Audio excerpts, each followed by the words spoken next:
What's up, boys and girls? This is Black and Yellow Movies. We are here to make a video on what we think are going to be nominated for the best pictures for this year. You can practically see it from here. What? Home. So Dunkirk is about these Allied forces who are surrounded by German forces in World War II in a harbor called Dunkirk.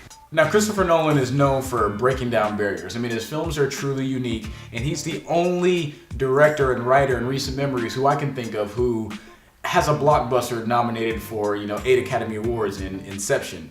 Now, Dunkirk, not only did he receive the highest accolades of his career thus far, but also it deals with a real-life situation, and it's a war film. And we all know the Oscars eat up war films. I mean, Saving Private Ryan, The Thin Red Line, Zero Dark 30, even last year with Hacksaw Ridge. But for people who have seen Dunkirk, like we've seen Dunkirk, and it is a thrill ride from beginning to end. It is a suspenseful movie through the entire thing. At no point do you get to relax. No. Not at all. It reminded me of, Mad Max Fury Road, where it's just like adrenaline pumper non-stop. You don't get a break.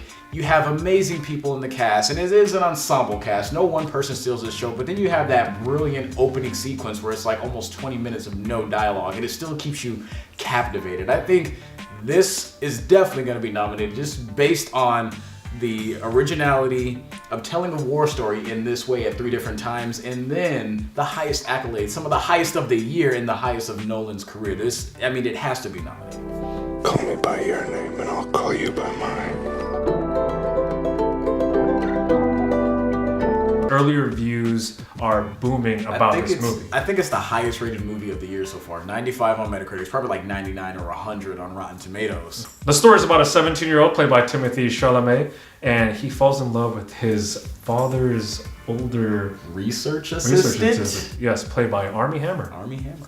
Now, the reason we think this is going to be nominated for a Best Picture is because the subject matter is very important in our time today. It's a hot button issue. It deals with this kind of sexual awakening. Mm-hmm. And lately, you've been getting a lot of people really coming in, into their own and who they are and how they want to be identified. And I think this movie is really going to explain that. And, it's coming off the steam of Moonlight winning the Best Picture award the year before, where it dealt with, gay community in the African American society, and it did overwhelmingly good, one of the best rated movies of all time. Mm-hmm. And I think this one is going to have a similar feel and tone to it. A little, not in terms of like how the movie makes you feel, but just what it says and how it's trying to portray level of sincerity to you. It's a simple story, but when you get a simple story, it's going to be carried by incredible acting. And I feel like that's also a reason why this movie is going to be nominated for Best Picture. Why don't you put that on your Good Morning Missouri fucking wake up broadcast, bitch? It's about a woman who lost her daughter. She hasn't found the killer yet. They haven't found the killer yet. So what she does, she rents 3 billboards and writes a specific message to the chief of police in order to get him to find the killer. Now, this movie has gotten incredible reviews. It's 87 on Metacritic. You have Woody Harrelson, Sam Rockwell, and Frances McDormand. Now, none of them on their own really stood out for me. Maybe Sam Rockwell as the most. But, you can't ignore the star power in this film as far as acting chops go. These 3 are seasoned veterans that can easily bring it to any award ceremony and sweep it if need be. Frances McDormand has won the Triple Crown already. Boom. So she's most likely going to get a nomination for Best Actress. Best Actress. Sam Rockwell might get it for Best Supporting Actor. I believe that one. But, like we said, Best Picture quality as far as The Buzz is concerned. The Buzz, and I feel like it's a sort of an original story that it is. The Oscar committee will really eat up. What if this is the best version?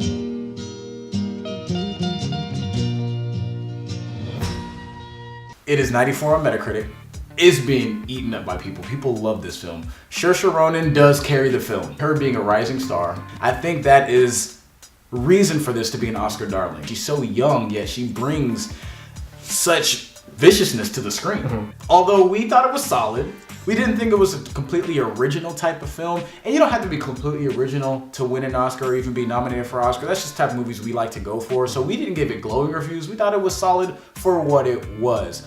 Now, we can't ignore how much everybody else is loving this movie. Definitely going to be an Oscar contender this year. I don't know if it's going to win.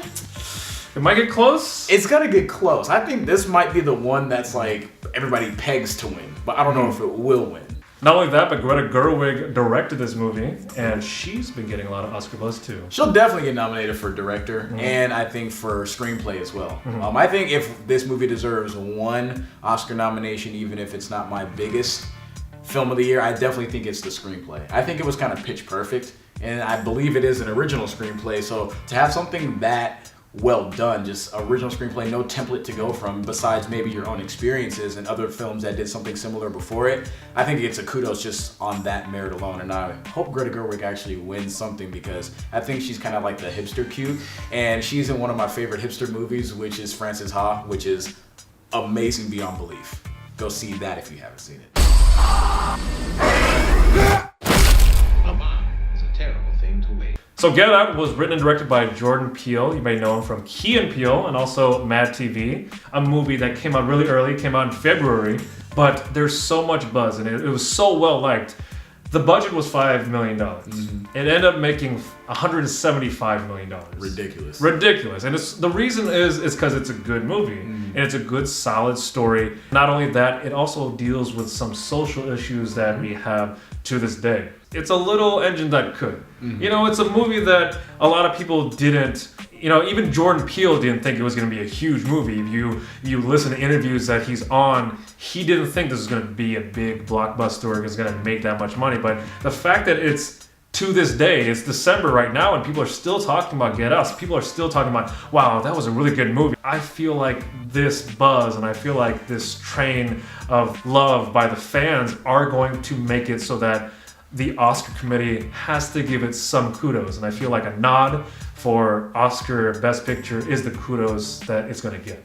Whatever you do it carefully.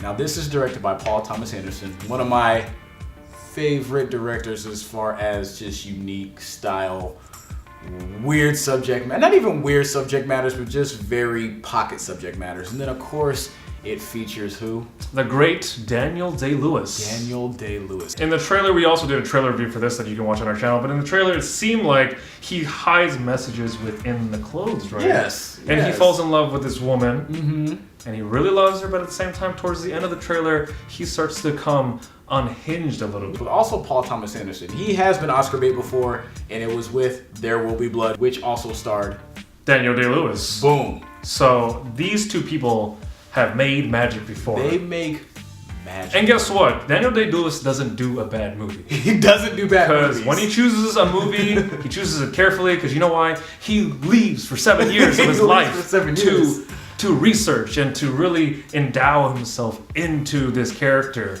Carried by the great directing and by the great acting. Early reviews, about 94 on Metacritic. It doesn't really get much higher than that. One of the highest reviewed movies of the year. And it's coming out on Christmas.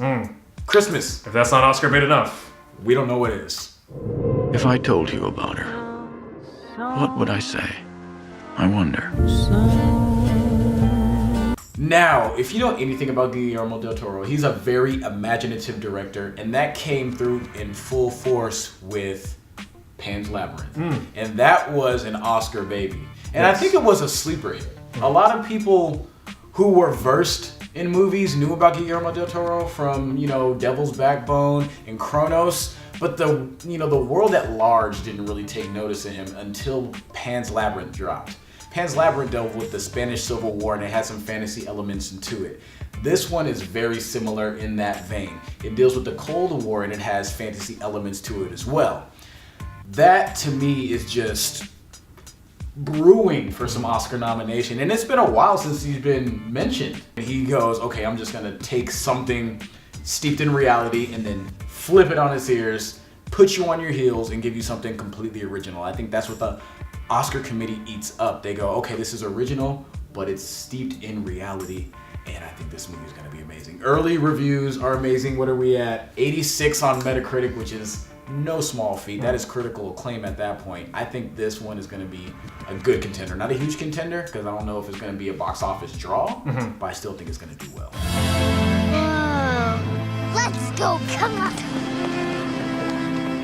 Sean Baker, like we said, is very unique as a filmmaker. He sheds light on very specific American lifestyles. And I think that's one of the prime reasons why this movie will get nominated, is a human conditioning movie about a human condition that gets ignored so much. How many directors make movies about people who stay in long stay motels? The hidden homeless of America. The hidden homeless of America. And this movie plays with it in a way that you sympathize with it, but you also cringe in moments. And it's so raw, it's so realistic. And I believe Willem Dafoe is also going to get a Best Supporting Actor nomination as well. I think he's going to help catapult this movie into that Oscar realm. And the fact that it is currently at 92 on Metacritic, one of the highest reviewed films of the year. Great. It did a great job at the film festivals as well. And Sean Baker, although new to the big scene, a lot of people in the independent movie circuit scene know about his films and they really adore his films. I think he is, I don't want to say connected with the right people, but I think he's in the right circle to be nominated for something. And it came in under A24, which has been catching a lot of, film festival buzz, and just in general, they've been knocking it out of the park every movie, every season. And so the fact that this is spearheaded by A24, I think will be no exception to the rule. I think this just kind of has all the makings of an Oscar caliber film.